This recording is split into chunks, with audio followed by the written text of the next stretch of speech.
Il y a quelques jours, j'ai partagé une vidéo où je parlais de nos alliés d'incarnation.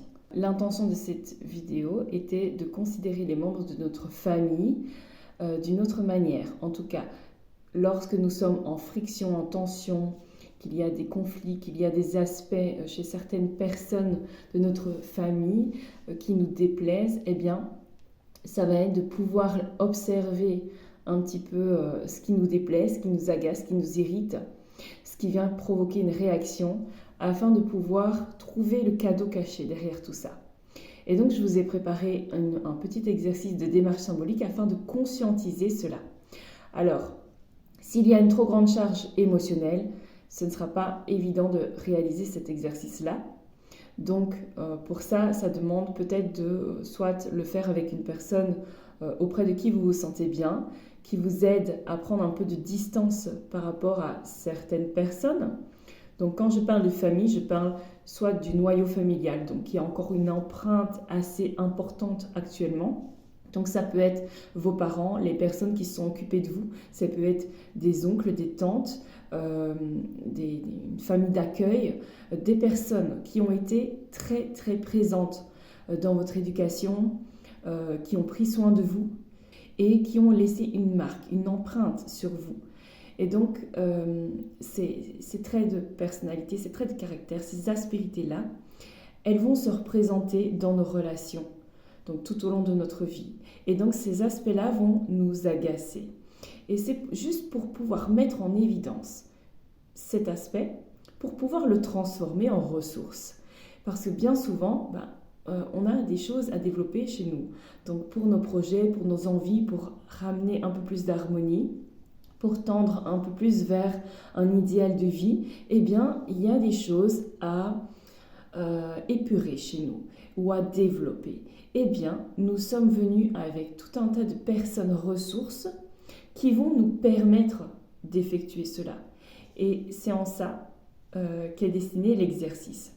Aussi, vous pouvez mettre vos enfants, parce que ce sont d'excellents miroirs, des amis qui sont très proches et qui ont une empreinte sur vous. Et ça peut être aussi, pas nécessairement des points où vous êtes en réaction, mais aussi des éléments qui viennent vous soutenir, des éléments que vous admirez, que vous souhaitez nourrir et valoriser dans votre vie. Parce que l'un et l'autre vont venir renforcer une certaine image de ce que vous voulez être et de ce que vous voulez appeler encore plus dans votre vie. Donc ça permet de les ramener à la conscience et de les inviter un peu plus dans notre vie. Et donc au fur et à mesure, la vie va nous inviter à travers des expériences de vie à les mettre à l'épreuve pour tirer profit de cela. Voilà, pour vous diriger vers une vie qui correspond à votre idéal. Je vous laisse avec cet exercice-là et si vous avez des questions, n'hésitez pas à les poser en commentaire. J'y répondrai avec grand plaisir. Vous allez vous représenter symboliquement au centre de votre feuille. Vous allez dessiner un petit bonhomme comme je l'ai fait. On ne se casse pas la tête. Et vous écrivez votre prénom à l'intérieur de votre tête. Ensuite, vous allez représenter les membres de votre famille, vos parents, vos frères, sœurs, vos enfants aussi, et vos amis proches, ceux qui ont une empreinte très importante dans votre vie. Vous allez écrire leur prénom au niveau des têtes, et puis vous allez noter le trait de caractère, par exemple, ou l'élément qui vous déclenche. Vous allez effectuer une flèche dans votre direction pour vraiment montrer que vous bénéficiez de ce cadeau, cette ressource. Donc, ça demande d'identifier la ressource, donc comme je l'ai indiqué sur le schéma, et puis d'indiquer dans votre corps, là, comme je l'ai mis sur le dessin, donc je reçois les cadeaux de ma famille.